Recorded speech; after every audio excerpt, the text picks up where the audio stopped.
नमस्कार फ्रेंड्स, स्वागत है आपका हमारे YouTube channel home science BMA पर। इस क्लास में हम देखेंगे BA fourth semester part B और यूनिट नंबर 3। इसमें हम संचार के बारे में पढ़ रहे हैं। इसके पहले संचार के कई सारे टॉपिक हमने क्लियर किया था। अब इसमें हम देखेंगे संचार प्रतिमान क्या होता है या उसके अर्थ को हम समझेंगे। संचार प्रक्रिया में हर स्तर पर बदलाव होते हैं, इसीलिए संचार के लिए किसी एक नियम की स्थापना मुश्किल होता है। मतलब अगर संचार की बात करें तो इसमें कोई एक नियम नहीं होता है। किसी भी तरीके की किसी भी समय संचार किया जा सकता है। विशेष परिस्थितियों में विश्व के विभिन्न देशों के विशेषज्ञों ने कुछ आदर्श प्रस्तुत किए हैं, लेकिन वे सर्वमान नहीं है। सबका अपना अपना अलग अलग मत होता है, तो जरूरी नहीं सबका मत सही ही हो। जब कोई संदेश किसी भी माध्यम द्वारा कहीं प्रेषित करना होता है तो संप्रेषक को स्वयं संचार के रास्ते, भाग, खतरे, सुविधाएं, प्रभाव और प्रामाणिकता की जानकारी प्राप्त हो जाती है। जैसे जो व्यक्ति जिस तरीके का संचार अगर देना चाहता है तो उसको स्वयं ही जैसे जैसे वो संचार के माध्यम से आगे बढ़ता है वैसे उसको संचार की प्रक्रिया मालूम हो ही जाती है कि हमें किस व्यक्ति को संचार देना है या किस माध्यम का प्रयोग करना है, किस तरीके का। तो जैसे जैसे वो आगे बढ़ता है वैसे वैसे उसकी संचार की सारी प्रक्रिया मालूम हो ही जाती है।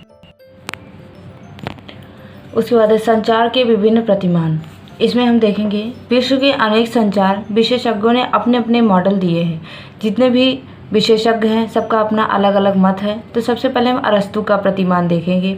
इस मॉडल के अनुसार संचार प्रक्रिया में मुख्य रूप से 3 तत्व होते हैं। एक संचार होता है, वह व्यक्ति जो संचार करता होता है, जो संदेश को भेजता है। दूसरा संदेश होता है। तीसरा ऑडियंस या श्रोता होता है। इसमें केवल यही 3 लोग होते हैं। एक बोलने वाला होता है, दूसरा जो बोलता है वो होता है, और तीसरा सुनने वाला होता है।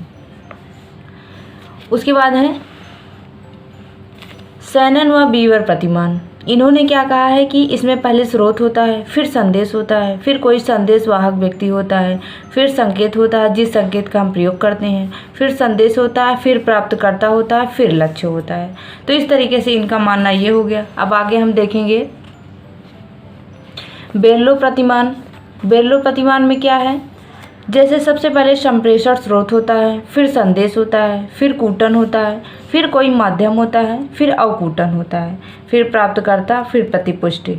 सबसे पहले इसमें संप्रेषण स्रोत होता है, उसके बाद होता है प्रतिपुष्टि, लास्ट में जो फीडबैक हमें मिलता है। तो इस तरीके से इनका मानना है कि ये 7 स्टेप में पूरा होता है। उसके बाद है लीगन्स का वृत्ताकार।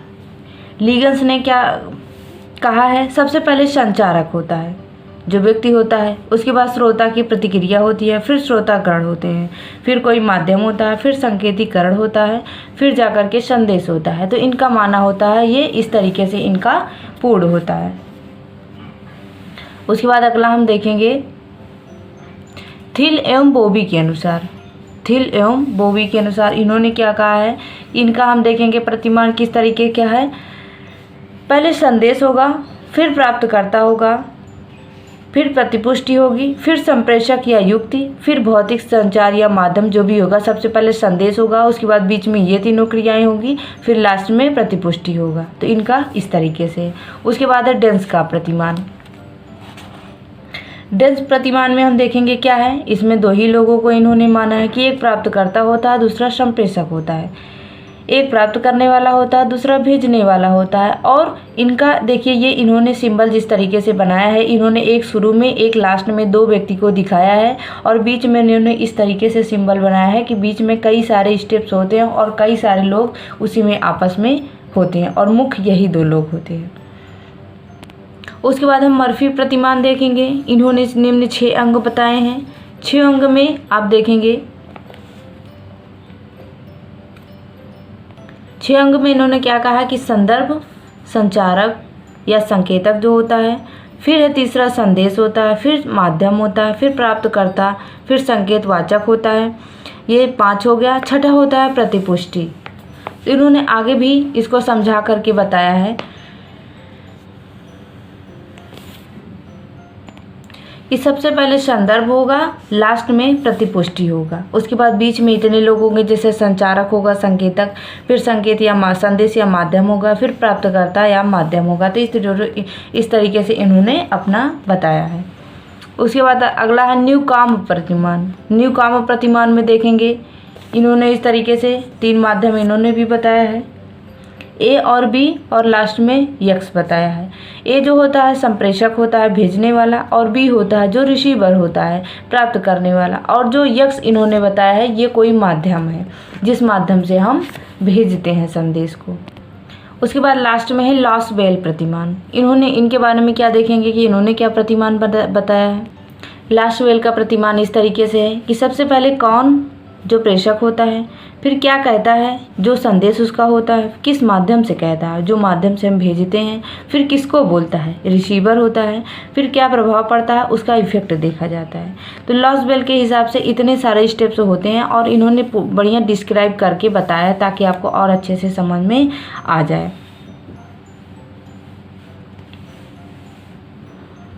उसके बाद है बेस्टले और मैकलीन प्रतिमान। इन्होंने क्या बताया है कि इसमें प्रतिपुष्टि संचार का एक अभिन्न अंग बताया इन्होंने। प्रतिपुष्टि में सबसे पहले स्रोत, संचारक, प्रतिपुष्टि,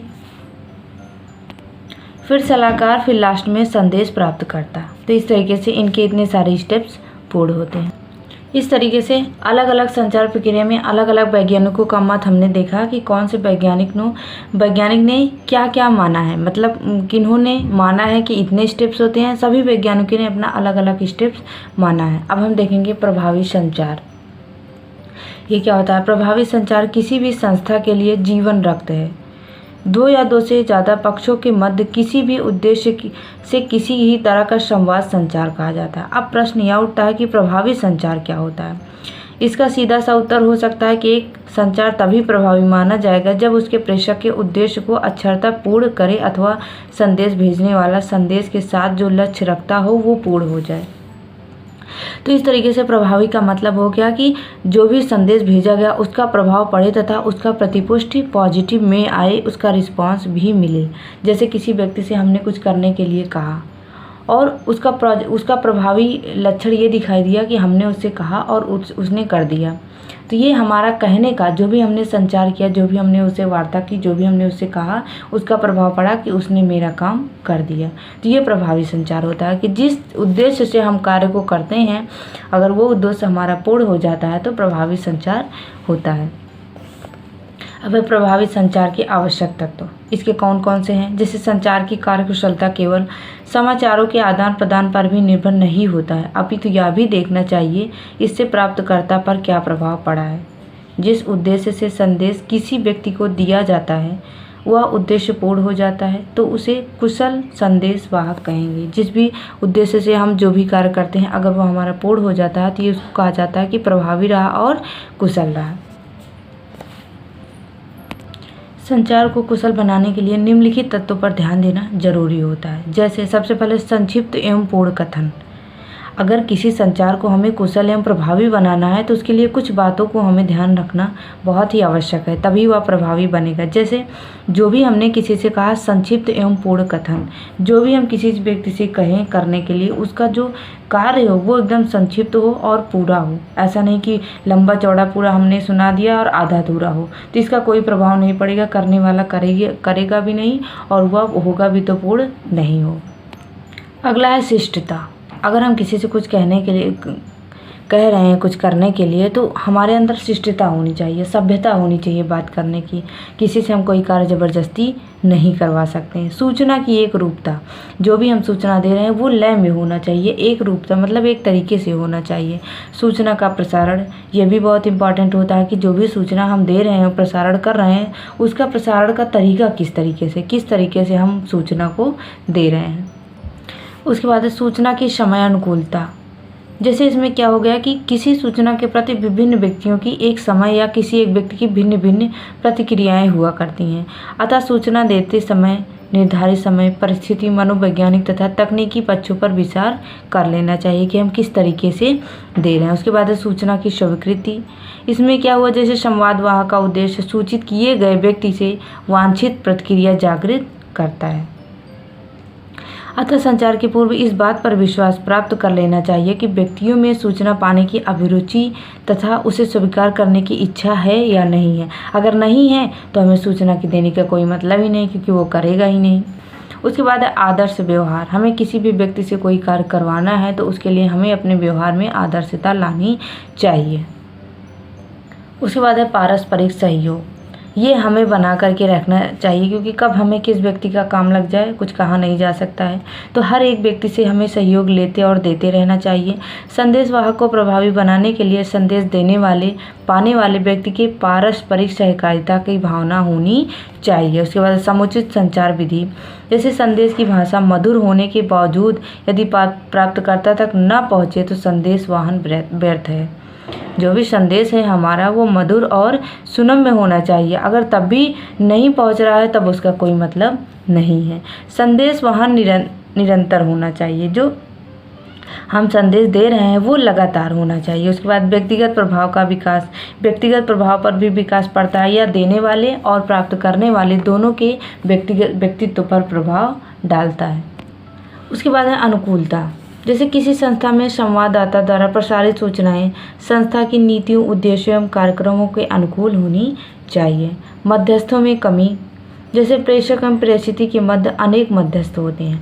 उक्त सिद्धांत के अनुसार यह जरूरी है कि संप्रेषक प्रक्रिया में इन मध्यस्थों की भीड़ के यथासंभव को कम किया जाए। जैसे कोई हमें सूचना देनी है तो एक हम उनसे कहेंगे, वो उनसे कहेंगे, वो उनसे कहेंगे। इस तरीके से जब कई लोग हो जाते हैं तो ये ज़रूरी नहीं कि जो भी सूचना हमने दी है जिसको दी है उसके पास तक सही सलामत या वही पहुँचे, जिस तरीके से हमने कही है उसी तरीके से पहुँचे। तो कोशिश ये करना चाहिए कि बीच में बहुत ज़्यादा भीड़ नहीं बढ़ानी चाहिए। कोशिश हम ये करें कि जिससे हमें कहना है उस व्यक्ति से हम डायरेक्ट कह दें। उसके बाद स्थिति का ज्ञान। ये भी ध्यान रखना चाहिए कि जैसे संदेश भेजते समय प्रेषक को परिस्थिति की योग्यता, शिक्षा, भाषा ज्ञान आदि के सभी तथ्यों पर ध्यान रखना चाहिए। उसके बाद संचार की पद्धति को सदैव जीवित रखना चाहिए। जो हमारी सदैव जो संचार की पद्धति है, जैसे संचार की प्रणाली वर्ष भर खुली रहनी चाहिए। एक मार्गीय संचार की तुलना में द्विमार्गीय संचार श्रेष्ठ होता है। इसका मतलब हो गया कि एक ही तरफ से संचार की प्रक्रिया नहीं बल्कि दोनों तरफ से होनी चाहिए, कभी उनके द्वारा कभी उनके द्वारा। तो इस तरीके से ये हमेशा जीवित रहनी चाहिए। एक दूसरे के द्वारा कभी न उनके द्वारा कभी उनके द्वारा संचार भेजा जाना चाहिए। तो इस तरीके से संचार को प्रभावी करने के लिए इतनी बातों का ध्यान हमें रखना चाहिए। अब प्रसार कार्य में संचार का महत्व। जो भी हमारा प्रसार कार्य होता है उसमें संचार क्या भूमिका निभाता है। शैक्षिक संस्थानों के बढ़ते हुए आकार में सामंजस्य बैठाने में सहायक।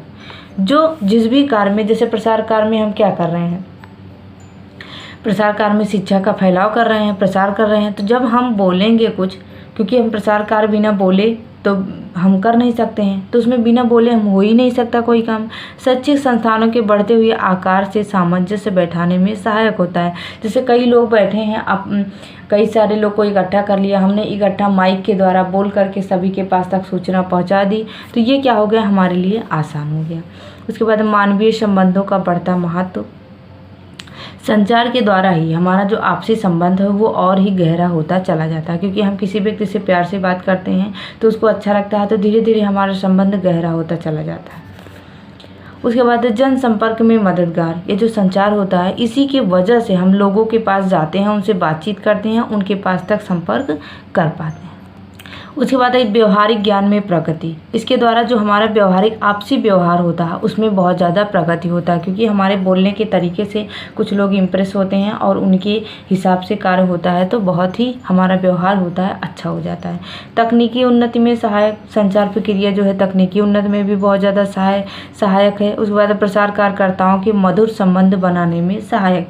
जो भी हमारे प्रसार कार्यकर्ता होते हैं संचार के माध्यम से ही जो उनका संबंध होता है वो बहुत ही मधुर बन जाता है तथा प्रचार कार्य करना आसान होता है। तो इस तरीके से प्रचार कार्य में संचार का महत्व होता है। फ्रेंड्स, इस तरीके से इसमें हमने संचार के बारे में पूरा टॉपिक कवर किया। आप इस वीडियो को पूरा देखें। तो वीडियो देखने के लिए धन्यवाद। मिलते हैं अपने नेक्स्ट वीडियो में, तब तक के लिए धन्यवाद।